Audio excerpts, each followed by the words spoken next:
पूरे संसार में किसी से भी हमारी दुश्मनी ना हो। अब ये सब कैसे होगा? तो बोले नंबर 1, निरंतर जो नाम जप करता हुआ मालिक से प्रार्थना करता रहता है। मालिक कौन? अपने इष्ट से कि हे प्रभु मुझे ऐसी सामर्थ्य दो कि कोई भी विषय मुझे परास्त न कर पावे और पूरे संसार में मेरा किसी से भी द्वेष न हो। अद्वेष्टा सर्वभूतानाम, गीता जी भी कह रही, अद्वेष्टा सर्वभूतानाम, किसी भी भूत प्राणी के प्रति हमारा द्वेष दोष भाव ना हो। पहला, निरंतर नाम जप और प्रभु से प्रार्थना। इसमें लिखा है मालिक से प्रार्थना, अपने स्वामी श्री हरि से, इष्ट से प्रार्थना कि मुझे ऐसी सामर्थ्य। प्रार्थना में बहुत सामर्थ्य। अरे बहुत सावधानी की जरूरत है। किसी के प्रति जरा सा भी दोष चिंतन, जो भजन जिनका एक तार चलता है, बड़ी बाधा खड़ी हो जाती है। श्री रूप गोस्वामी जी लीला चिंतन कर रहे हैं, उसमें दिखाई दिया कि प्रियाजू पुष्प चयन कर रहे, ये पुष्प तो लालजू गोदी में उठा लिए। प्रियाजू ऐसे पुष्प का गुच्छा ले रहे, एक हाथ से डाल पकड़े हुए। लालजू ने देखा कि सुरक्षित डाल पकड़े प्रियाजू नजदीक की छोटी कुंज में, तो छोड़ दिया तो प्रियाजू ऐसे, और लालजू आनंदित हो रहे हैं। पूज्य श्री रूप गोस्वामी को भी हंसी आ गई कि लालजू को ऐसा विनोद सूझा। इस समय अत्यंत सुकुमार प्रियाजू डरप रही है। फिर लालजू ने अपनी गोद में ले लिया, फिर उनका शमन हुआ। जिस समय वो हंस रहे थे उस समय एक संत जा रहे थे जो लंगड़ा के चलते थे ऐसे ऐसे, और वो ऐसे अर्ध निमीलित नेत्रों में ऐसे हंस रहे थे। उनको दृष्टि गई कि अरे भगवान ने मुझे लंगड़ा बनाया है तो हंस रहे हैं। हम तो समझ रहे थे बहुत बड़े महापुरुष हैं और ये हमारी हंसी कर रहे हैं, ऐसा कैसे हो सकता है? हाँ ना, हमारा प्रारब्ध भोग है ना, हमारा पैर ऐसा है इसलिए हंसी का पात्र में। बड़े अंदर से दुखी हो गए, चले गए, लीला बंद हो गई। अब आप बताओ, उन्होंने सोचा नहीं, देखा नहीं, वो तो प्रिया प्रीतम को देख रहे थे। बड़े विकल हुए जब लीला बंद हो गई। तो फिर पूज्य श्री सनातन गोस्वामी से चर्चा की, क्योंकि दोनों महापुरुष की हमारी लीला बंद हो गई। तो उनका एक ही उपाय, वैष्णव अपराध बन गया। वो वैष्णव अपराध, किसी वैष्णव को अभद्र बोले या दुख पहुंचाए, ऐसा संभव ही नहीं। महाप्रभु चैतन्य देव की कृपा से ऐसा संभव ही नहीं है। कैसे ऐसे? उनका है तो वैष्णव अपराध। अब ये विचार हुआ कि कैसे जाना जाए कि किससे अपराध बना, कैसे जाना जाए? जब किया ही नहीं प्रकट में तो जाना कैसे जाए? बोले कोई वैष्णव दुखी हो गया है तो वैष्णव सेवा की जाए, आसपास के जितने संत सबको निमंत्रण दिया जाए, पता चल जाएगा, सबकी जूठन पाई जाएगी तो शायद पुनः अपराध कोई हुआ हो जाने अनजाने में तो उसका मार्जन हो जाएगा। ऐसा हुआ। आसपास के सब संतों को निमंत्रण दिया गया वैष्णव। जे ही उनके पास निमंत्रण गया तो नाराज होके बोले, पहले तो उपहास करके हंसी उड़ाते हैं, फिर निमंत्रण देते हैं, हमें नहीं जाना। तुरंत सूचना आई कि वो नाराज है। अरे तुरंत गए पूज्य श्री रूप गोस्वामी जी और कहा, प्रभु कब हमने आपका उपहास किया? तो कहा, प्रभु प्रभु आप कर रहे हो। उस दिन हम जा रहे थे और जैसे हमारा भगवान ने पैर ऐसा कर दिया तो झटका मार के चलते हैं तो आप हंस रहे थे। तो मुझे तो याद ही नहीं कि आप कब निकले और हम कब हंसे। तो उन्होंने समय बताया कि अमुक दिन और समय। अच्छा अच्छा, तो उनका प्रभु ऐसे बतानी नहीं चाहिए पर आप नाराज हैं इसलिए बता रहा हूं। प्रभु समय में लीला देख रहे, प्रियाजू पुष्प चयन कर लेगी तो लालजू गोद में उठा के वो पूरी घटना बताई और कहा, अगर ऐसा भाव में हम हंस रहे तो आप उसी समय निकल रहे होंगे, आपको ऐसा लगा तो प्रभु आपके लिए नहीं था, आप क्षमा कीजिए। तो प्रियालाल तो चरणों में गिरे जो दूसरे वैष्णव थे और कहा, अरे आप जैसे महापुरुषों के प्रति हमारा दोष भाव बन गया, क्षमा करो। वो राज तत्काल लीला प्रारंभ हो गई, तत्काल। अब आप विचार करो, जब दोष नहीं है वैष्णव दुखी हो गए तो लीला रुक गई। फिर अगर केवल स्वीकृति की हाँ ये गलत है, वो गलत कर रहे तो भी हाँ गलत है, नहीं, और भगवान की लीला भगवान जाने। नहीं, आप बताओ कि ये गलत है कि सही, नहीं तो हम कोई जज है क्या? जिनके सहारे हम चल रहे हैं उनके सहारे वो चल रहे हैं, उनसे पूछो जाके, चल जाओ राधा राधा राधा। कभी किसी का फाइनल करने के नहीं, तस्मात् शास्त्रम तो तुम्हारा। ये बहुत सूक्ष्म विषय है, इसलिए वर्णन किया, बहुत सूक्ष्म विषय है, बहुत सावधान। नाम जापक भगवत प्रेम प्राप्ति के लिए इतनी सामर्थ्य जो अभी पीछे चर्चा हुई, उसके लिए निरंतर नाम जपो, प्रभु से प्रार्थना कि किसी भी के प्रति हमारा तनिक भी दोष भाव न बनने पावे। प्रभु से प्रार्थना, वही सबके हृदय में बैठे हुए, वही आपको ऐसी सामर्थ्य देंगे। क्योंकि सृष्टि में आपके प्रति प्रतिकूल व्यवहार होगा, आपका उपहास करेंगे, आप नाना प्रकार के कटु वचन बोलेंगे, आपको सह जाना है, उनके प्रति कटु वचन नहीं करना, दोष भाव नहीं करना, नहीं अपनी भगवत प्राप्ति में बाधा आ जाएगी। ये सूक्ष्म विषय सब कोई नहीं समझ पाएगा, लेकिन उपासक जो भगवत प्राप्ति करना चाहते हैं, अपना भजन बचाना चाहते हैं, वो इस बात को अच्छे से पकड़े। दूसरा, जो दिनचर्या दी गई है उसमें आलस्य ना होना, भगवत प्रेम प्राप्ति या ऊंचाई पर चढ़ने के लिए जो दिनचर्या है, हमको ये नहीं देखना है कि अमुक साधक आता है कि नहीं आता है, अमुक नहीं आता तो हम भी नहीं आते हैं, ऐसा नहीं। अमुक की त्रुटि है, उसका सुधार करना चाहे तो कर सकता है, लेकिन आप सुधरे हुए हो तो आपको अच्छे आचरणों का अनुकरण करना है। आपको ऐसे आचरण नहीं करने हैं जिनसे हमारी दिनचर्या बाधित हो जाए। एक चीज और ध्यान रखें, इसको बहुत विस्तृत रूप से समझा इसलिए रहे कि एक दिनचर्या है जिसके पास सेवा नहीं, गुरु सेवा, और एक दिनचर्या है जो गुरुजनों की सेवा में रहते हैं, उनसे हो सकता है जो भागवतिक दिनचर्या का आदेश दिया गया है वो ना हो, तो उनको असंतुष्ट नहीं होना, क्योंकि वो गुरु सेवा में है। सारी दिनचर्या का फल जो है वो गुरु प्रसन्नता है। तो अगर वो गुरु सेवा में, जैसे हमारी श्री जी की भोग सेवा में है, अब प्रातः बाल भोग से लेकर के शयन तक कितने भोग श्री जी को लगते हैं, अब उनमें उनको हो कि हमारी दिनचर्या तो नहीं। अब जैसे जो और है सेवा में है, बहुत से, कोई किसी सेवा में, कोई किसी सेवा में, अब उनकी दिनचर्या वो माला लेके नहीं बैठेंगे, थोड़ी थोड़ी देर में जो दिनचर्याएं हैं, जो सेवाएं हैं, तो उनको इस बात का पश्चाताप नहीं करना कि मेरी दिनचर्या नहीं चल रही। वो तुम्हारी दिनचर्या गुरु प्रसन्नता के अंतर्गत है, उसमें नहीं सोचना। और ये नहीं सोचना कि अब हम सेवा कर रहे हैं तो हमारा वो भजन तो हो नहीं रहा जो दूसरे माला से कर रहे हैं, तो पता नहीं मेरी गति क्या होगी। ये नहीं सोच। गुरु सेवा का एक प्रताप है, ये भी ध्यान रखना। जैसे मान लो कोई शरीर के वस्त्र धो रहा है, कोई ऐसी सेवाएं कर रहा है, वो नाना प्रकार की सेवाएं हैं जिनमें उनको समय ही नहीं मिल रहा कि वो बैठ करके पद गायन करे, वो 11 माला 41 माला वो संख्या पूरी करे। अच्छा, सेवाओं में लगा है तो उसका मन लगा है, अब उसका मन कहाँ लगा है? ये वस्त्र गुरु जी का है, ये गुरु जी के लिए जल है, ये उसका चिंतन हो रहा। ध्यान मूलम गुरु मूर्ति, पूजा मूलम गुरु पदम, मंत्र मूलम गुरु वाक्य, मोक्ष मूलम गुरु कृपा। क्योंकि कई साधक ऐसे हैं जो फिर उनको पश्चाताप होगा कि दिनचर्या में बाधा पड़ रही हमारी, तो दिनचर्या की चर्चा हुई थी। नहीं, जिनको सेवा मिली हुई है उन।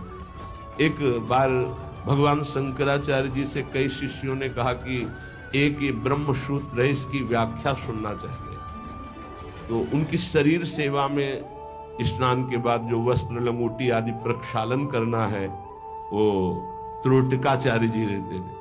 तो उन्होंने कहा त्रोटक को आ जाने दे। तो उन्होंने कहा प्रभु वो तो कभी व्याकरण नहीं पढ़े, कभी शास्त्र, जब गायन स्वाध्याय होता है तो कभी बैठते नहीं हो, तो शरीर सेवा में ही लगे रहते। मतलब ज्ञान की चर्चा थी ना, तो शरीर को, गुरु के शरीर को वो साधारण शरीर समझ रहे थे। उनका अच्छा ऐसी बात है, आ जाने दो उसको। जब आ गए तो बोले खड़े हो, इस ब्रह्म सूत्र की व्याख्या करके बताओ। तो जो पढ़ने लिखने से नहीं आता, गुरु कृपा से आता है। तत्काल संस्कृत का प्रादुर्भाव हुआ और वैदिक सिद्धांतों का प्रवचन, सब दंग रह गए।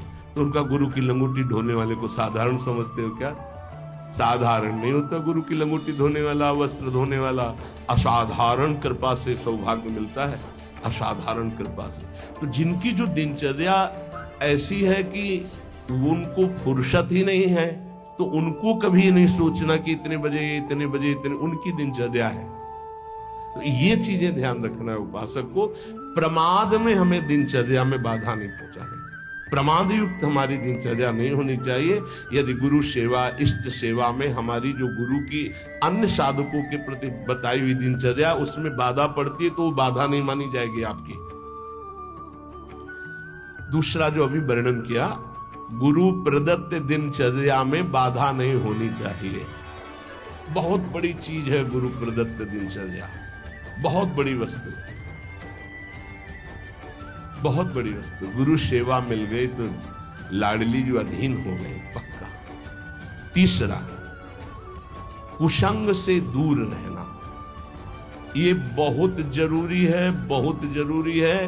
रावण लंका में रहता था, लंका समुद्र के किनारे थी, समुद्र निर्दोष था, पर ऐसे दोषी का संग समीपता होने के कारण समुद्र को बांध लिया गया, समुद्र बांधा गया।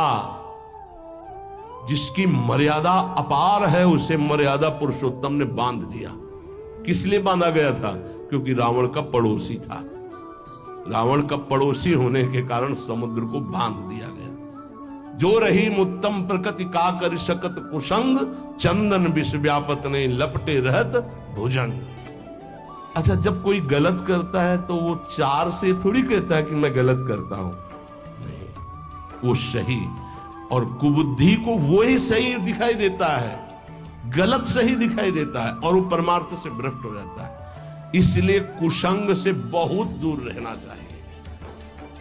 सत्संग और कुसंग का कैसे पहचान करोगे कि हमारा कुसंग हो रहा है, हमारा सत्संग हो रहा है या कुसंग हो रहा है, कैसे पहचान करोगे?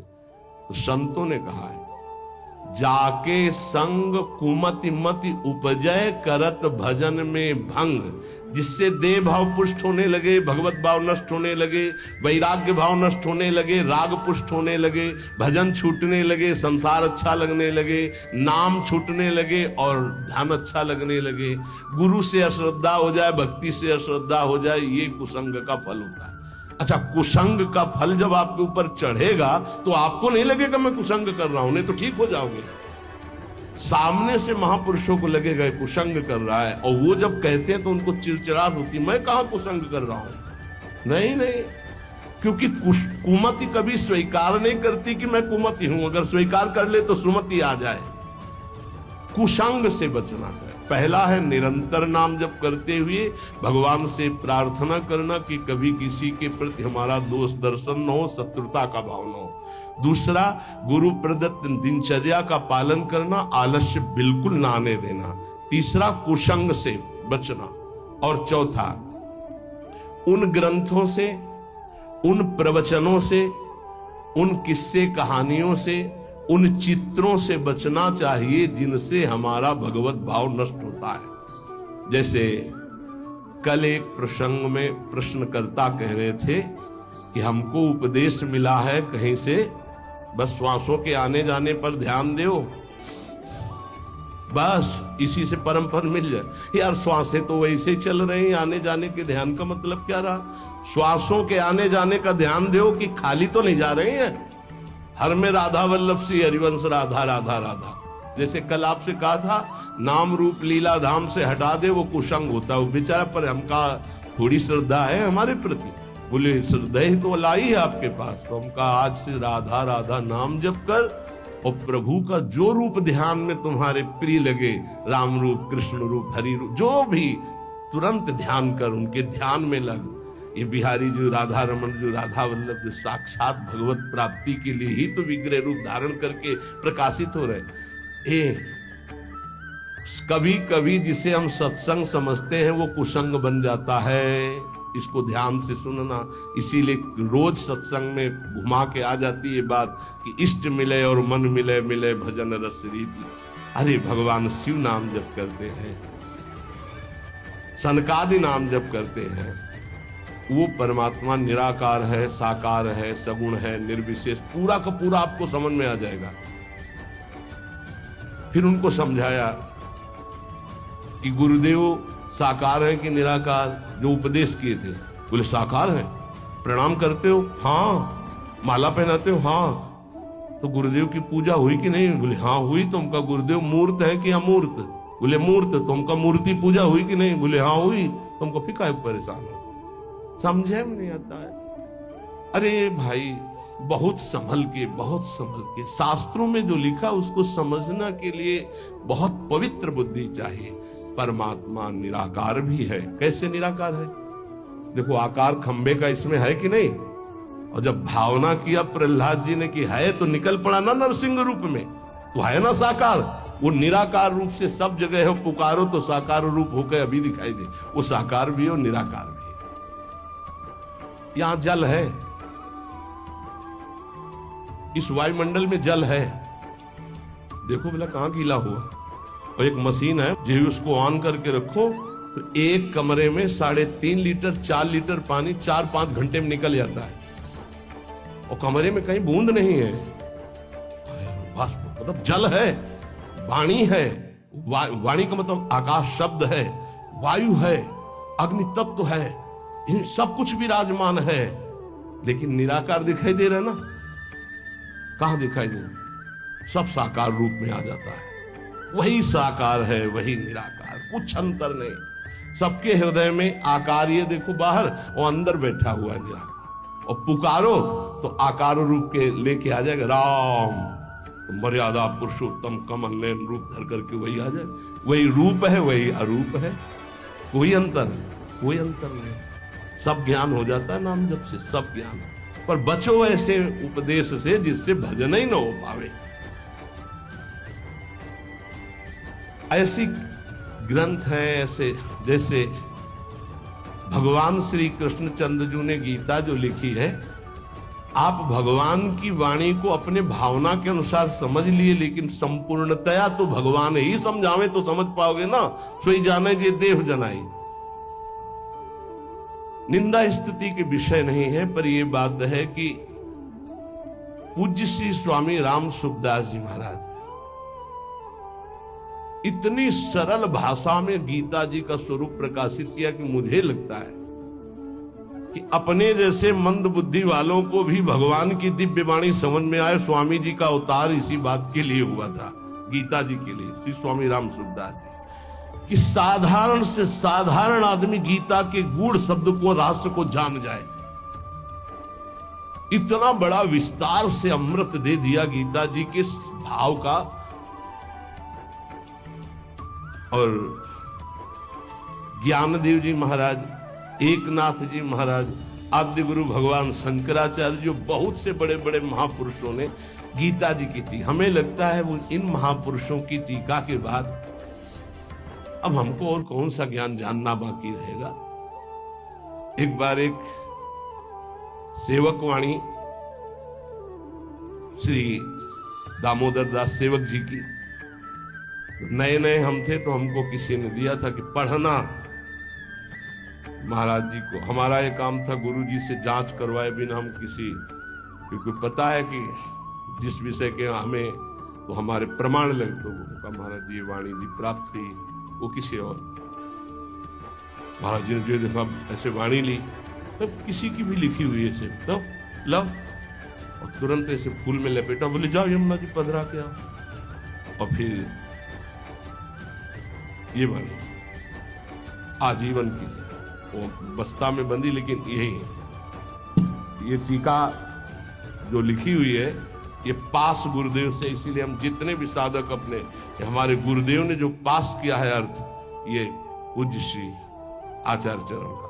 बस कोई भी हो, गुरु से जो पास, बस वही। तो ये ध्यान रखना कि महापुरुषों ने जो टीका की है वो ऐसे अर्थ नहीं लिखा है। गुरुजनों की दृष्टि बहुत पैनी होती है, अपने बच्चे को कैसे बचाते हैं। ये उन ग्रंथों का अर्थ नहीं पढ़ना जिनको ब्रह्म प्राप्त, भगवत प्रेम प्राप्त महापुरुष प्रमाणित नहीं करते, उन ग्रंथों को नहीं पढ़ना, बहुत ही भटकाव है। आपको सच्ची बता दें, वाणी जी को अपने अनुकूल करके अर्थ किया जाता है। वो महापुरुष जो क्षमता को प्राप्त है, चाहे गीता हो चाहे भागवत हो, हमारा किसी से अपनेपन वाला बात नहीं कह रहा हूं। आज तक पूज्य श्री हनुमान प्रसाद पोद्दार जी महाराज के संपादन के किए हुए वाणी ग्रंथ में एक शब्द पर कभी संशय नहीं हुआ। आज तक पूज्यपाद उड़िया बाबा के उपदेश में कभी एक शब्द पर संशय नहीं हुआ। पूज्य श्री स्वामी राम सुखदास जी महाराज के एक शब्द पर संशय नहीं हुआ। जैसे पूज्य स्वामी जी का एक छोटी सी पत्रिका निकली थी ग्रंथ में, गुरु के बिना मुक्ति। स्वामी जी ने जो कहा उसके अंतर की बात समझ। स्वामी जी ने के पास इतनी शिकायतें पहुंची, रोना धोना और बड़ा विचित्र कोटि का। उस समय जिनके प्रति शिकायत हुई थी, तब स्वामी जी ने सभा में कहा था कि तुम जो सुन रहे हो, ये जगत गुरु श्री कृष्ण की वाणी सुन रहे हो, इसको मानो, इसी से तुम्हें परम पद मिल जाएगा। ऐसे बनाने की जरूरत नहीं है जहां ऐसी शिकायतें आ रही। स्वामी जी किस लक्ष्य को लेकर बोले थे? स्वामी जी किसी संप्रदायवाद को नहीं काटे, स्वामी जी किसी गुरु परंपरा को नहीं काटे। स्वामी जी के शब्द थे उस बनावटीपन के लिए, जो बनावटीपन से ठगा जा रहा है, लोगों के जो चित्तों की श्रद्धाओं का मर्दन किया जा रहा था। जब स्वामी जी के पास शिकायतें पहुंची, तब स्वामी जी ने वो बात कही कि ये जगत गुरु की वाणी है गीता जी, इसको सुनो, स्वीकार करो, जाओ। परम कल्याण ना हो जाए तो बताना, गुरु के बिना मुक्ति। गुरु बनाने की जरूरत नहीं, वचन सुनो, मानो और जाओ। कोई एक शब्द में उसको घसीटो मत इधर उधर, सीधे जिस प्रसंग से महापुरुष बोले उस बात को समझना। तो हमको ऐसे ग्रंथ नहीं पढ़ने, ऐसी किताबें, ऐसे शास्त्रों की व्याख्या, ऐसे किस्सा कहानियां, ऐसे दृश्य, ऐसे चित्र, ये सब ना देखे जो भजन में बहुत बाधक है। पांचवा, किसी भी बहाने से जिसमें महिलाएं नृत्य करती हो वो दृश्य न देखिए। भले कीर्तन हो रहा है, भजे भजन हो रहा है, लेकिन जिसमें माताएं बहनें नृत्य कर रही, बैरागी को देखने की जरूरत नहीं है। फिर और नौटंकी तमाशा और सीरियल और वेब सीरीज इनकी तो जरूरत नहीं है, बिल्कुल नहीं। कि खाली समय है, हम बड़ा मोबाइल है स्मार्ट, चाहे जितने स्मार्ट बनो, माया से ज्यादा स्मार्ट नहीं हो। वैसी स्मार्ट गिरी में फंसा देगी तुम्हें कि सारी स्मार्ट गिरी चली जाएगी। बहुत होश में। चेटक, नाटक, नाच, तमाशा, ये सब परमार्थ के लिए बहुत हानिकारक है। किसी बाहरी साधक से पूछा कि मोबाइल में आप, बोले बस गेम खेल लेते हैं। अरे यार, गेम खेलना है तो नाम का गेम खेलो, मंत्र का गेम खेलो, हाँ, वाणी जी का पूरा गेम खेलो। क्या शुरू करो उल्टा चतुरासी जी, आज वह देखिए तो प्यारी रंग भरी, छाण दे माननी मान मन धरी, नागरता की, आ उल्टा गेम खेलो। अभी देखो आंसू आने लगेंगे तो ये गेम खेलोगे। अगला सूत्र, प्रेम प्राप्ति के, अपनी निरख परख स्वयं करते हुए गुरुदेव से जांच करा ले। अपनी अंतर की वृत्तियों को देख ले, जहां को संशय लगे तो जांच करवा ले कि ये वृत्ति सही है या गलत, जैसे बाहरी लोग आके कराते हैं। अब सबे खड़े ना हो जाए वहां जाके कि एकांतिक तुम वहीं से होने लगे। रोज सत्संग में यही तो जांच परख होती कि आप अपनी जांच कर लो। नहीं तो एक बार कहा कि अपनी दिनचर्या बना के आओ, तो इतने कागज आ गए, हम कब तक हम इनको देखेंगे। दिनचर्या जांच। इंद्रियों का जब विषयों के प्रति आक्रमण होता है, एक वेग होता है, एक आकर्षण होता है, एक ऐसा जिसे तुम रोक नहीं सकते, उस समय तुम्हें जरूर संत संग में हो जाना चाहिए। उस समय बुद्धि काम नहीं करेगी। और जिस समय तुम्हारा केवल बुरा चिंतन बन रहा है, ये उस समय की बात है कि आक्रमण हो चुका है, अब तुम बच नहीं सकते। अब इसको संत संग से मिटाओ तुरंत, तुम अकेले नहीं मिटा पाओगे। और अगला जो है वो कह रहे, जब तुम्हारा चिंतन गलत हो रहा तो नोच के फेंक दो, मिटा दो उस चिंतन को जो गंदा हो रहा है, नहीं तो आगे फिर वही दशा आ जाएगी। एकांत में इंद्रियां और मन साधक के ऊपर शासन करते हैं। उस समय साधक को अपनी इंद्रिय और मन की रखवाली करना है बस। इसलिए एकांत में भजन बहुत जरूरी है। 10वां, जैसे परीक्षार्थी परीक्षा की तैयारी करता है, ऐसे परमार्थी द्वंद्वों की तैयारी कर ले। मान अपमान, निंदा स्तुति, लाभ हानि, सुख दुख, ये आने वाले हैं। तुम्हें समान रहना है, तैयारी करो परीक्षा की। और ये परीक्षा जब होती तब आप समझ नहीं पाते कि आपकी परीक्षा हो रही, और समझने नहीं दिया जाएगा परीक्षा हो रही। कम से कम परीक्षा में तो बताया जाता है कि कल से पेपर शुरू है, सावधान, तैयारी कर लो। अपने यहां परीक्षा बताई ही नहीं जाती, बाहर निकले से शुरू हो गई परीक्षा। अब तुम्हारे दिमाग में नहीं कि परीक्षा है, तो तुम उससे लड़ पड़े, फेल हो गए, नंबर कट गए। बिल्कुल हर समय कभी भी कहीं भी परीक्षा हो रही। ये बहुत बड़े महापुरुष हैं, कह रहे हैं कि जैसे परीक्षार्थी को अपनी परीक्षा की तैयारी करनी होती है, ऐसे परमार्थी को अपनी परीक्षा की तैयारी करनी। क्या? स्तुति, निंदा, मान अपमान, लाभ हानि, शत्रुता, मित्र, ये द्वंद्व आएंगे। आपको उत्तर देना है इनका, तभी आपकी द्वंद्वातीत अवस्था आएगी। तैयार रहो, रोने की जरूरत नहीं। उसने हमको ऐसा कह दिया, उसने ऐसा किया, उसने। तैयार रहो, परीक्षा हो रही। और उस समय याद नहीं रहता कि परीक्षा होगी। जिसको याद रहता है बच के निकल जाता है। बड़े बड़े महापुरुषों को ये परीक्षा देनी पड़ती है, बड़े बड़े महापुरुषों को। ये मत समझो, हाँ, ये द्वंद्व आएंगे, आपको इनकी परीक्षा देनी, परमार्थी हो। और 11वां, इतना भजन कर लो कि तुम्हारे हृदय में मौत का डर खत्म हो जाए, मृत्यु का डर खत्म हो जाए। 2 प्रकार का डर होता है, एक विचार डर होता है और एक होता है सहज डर। सहज डर सबको होता है। सहज डर जैसे अपने लोग सत्संग में एकदम कोई चीख दे, एकदम ऐसे, इसे सहज डर कहते हैं। ये बड़े बड़े ज्ञानियों को, जीवन मुक्तों को भी होता है, पक्का होता है। जैसे अभी कोई कीक एकदम निकले, एकदम ऐसे हो जाएगा, अरे सुरक्षित हो, कोई ऐसा, पर ये सहज डर है। और एक होता है विचार डर। भक्तों में, ज्ञानी महापुरुषों में विचार डर नहीं होता। यही बात जो यहां लिखी है, एक बार स्वामी मग्नानंद सरस्वती जी शैनपुर में बट वृक्ष के नीचे कर रहे थे, तो एक विरक्त महात्मा आए थे, ज्ञानी।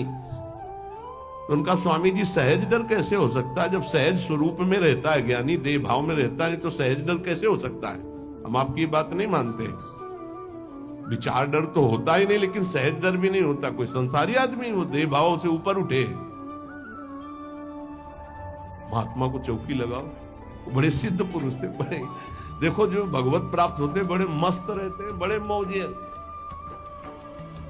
उनको किसी की परवाह नहीं होती। एक मस्ती, ऊंची चौकी में बैठा। उनका कह रहे, नहीं महाराज आप नीचे बैठे हैं, बोले आप इतना सुंदर ज्ञान की बात कहे, आपको चौकी ना मिले, बिराजो, बैठ गए। और उनको क्या पता कि सिद्ध महापुरुष लीला हो रही। तो जो इस शुरू के, तो जो गीद है या जैसे चील है, ये बड़े पक्षी होते हैं। तो एक चील ऐसे बैठा बरगद की सूखी डाल पे, वो खर खर खर ऐसे करती, जो ऐसे आए वैसे हुए, चौकी के नीचे गिरे। चौकी ऐसे हुई, ऐसे गिरी। अरे भाई चौकी संभालो संभालो, बैठो महाराज। ये कौन सा डर था? बम तो नहीं गिरा है ना? अच्छा, डार गिर रही तो कोई बहुत बड़ी तो गिर नहीं हो, आप देहातीत महापुरुष, डर कौन सा था? हंस दिए उनका, अच्छा अच्छा अच्छा अच्छा, अच्छे तो थे ये। उनका अच्छा अच्छा, परीक्षा हो गई। बोले इसे सहज डर कहते हैं, ये सबके ऊपर होता है। सहज डर सबको होता है, पक्का सहज डर। अचानक कोई आवाज हुई, सबको पता है, तो वो एकदम डर जाता है। वो डर नहीं है, वो सहज डर है। और एक है विचार डर। भक्त को विचार डर नहीं होता। तो कह रहे इतना भजन करो कि मृत्यु का डर खत्म हो जाए। खत्म हो गया मृत्यु का डर, मरने से जो डरने का भय है वो खत्म हो जाए, तब जानो कि अब हमारा थोड़ा भजन रंग लाया है।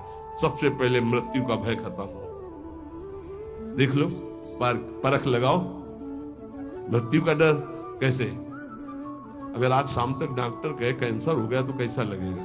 मृत्यु पर अगर विजय प्राप्त करनी है तो मृत्यु को याद रखना पड़ेगा। ये बात ध्यान रखो।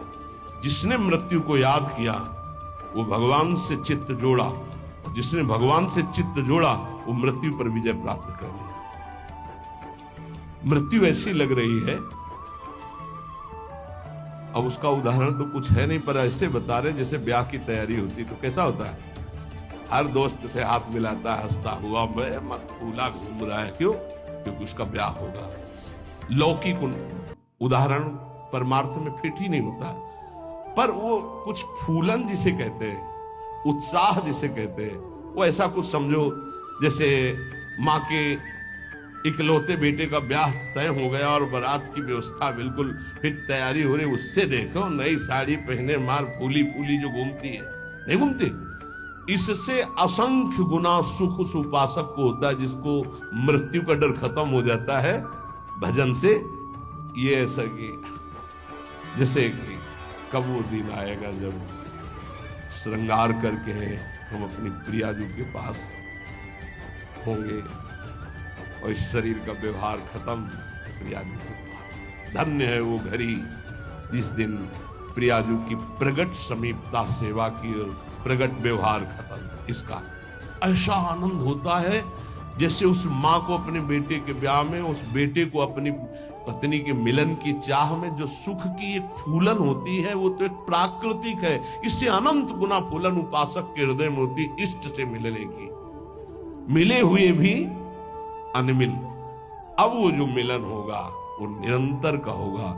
इसलिए कितना न, थोड़ी देर सोचो, अभी अभी बात आ जाए कि चलो भाई निकुंज चलो, कौन कौन तैयार होगा? अभी चलने के लिए तत्काल में तैयार वो है जिन्होंने सर्वस्व त्याग करके एकांत में रोया है प्रियाजू के लिए। वो कह देंगे अभी ले चलो इसी क्षण, क्योंकि उनके सिवा मेरा कोई है नहीं और मैं उन्हीं के लिए तड़प रहा हूं या तड़प रही हूं। ये है मृत्यु के डर पर विजय प्राप्त करना।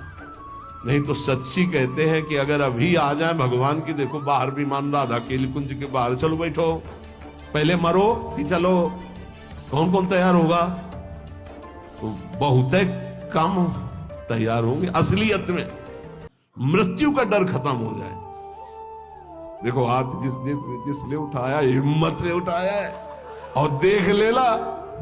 अगर अब डरे तो कच्चे रहोगे, नहीं सच्चे हैं श्री जी के लिए। मुझे श्री जी चाहिए, ये शरीर तो छूटना ही आज नहीं तो कल छूटेगा प्यारे, श्री जी के लिए पक्का।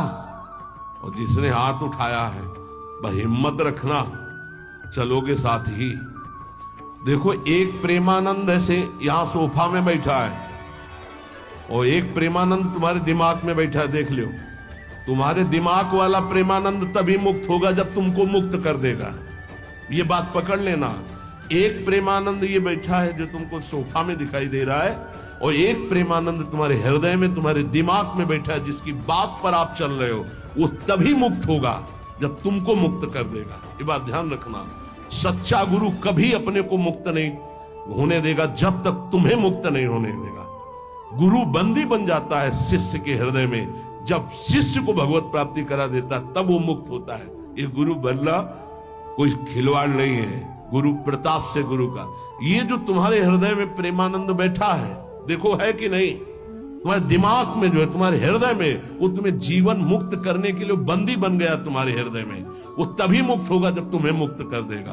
तो जितनी जल्दी तुम मुक्त होगे उतनी जल्दी वो मुक्त होगा। वो गुरु मोक्ष स्वीकार नहीं करता, पहले शिष्य का। कौन सा गुरु? ध्यान रखना, जो तुम्हारे हृदय में बैठा हुआ। ये हम जानते हो किसकी बात कर रहे हैं? श्री ज्ञानदेव जी की, श्री एकनाथ जी की। इन बड़े बड़े महापुरुषों के वचनों में जब स्वाध्याय पूर्व में किया था तभी पकड़ा था कि गुरुदेव शिष्य के हृदय में तब तक बंदी बन के रहते हैं जब तक उसका परम कल्याण नहीं कर देते। तो मृत्यु का डर खत्म हो गया है तो जान लो कि अब हम निकुंज में इतना भी डर नहीं है, इतना कि अब शरीर छूटेगा। शरीर का डर नहीं, डर एक है हमारे अंदर, वो हमने फिर बताया। कि कभी कोई ऐसी बात ना हो कि धाम से बाहर हो जाऊं या प्यारी जू को भूल जाऊं। बस यही एक डर है और कोई डर नहीं है। और इसी डर के लिए आचार्य और गुरु से भीख मांग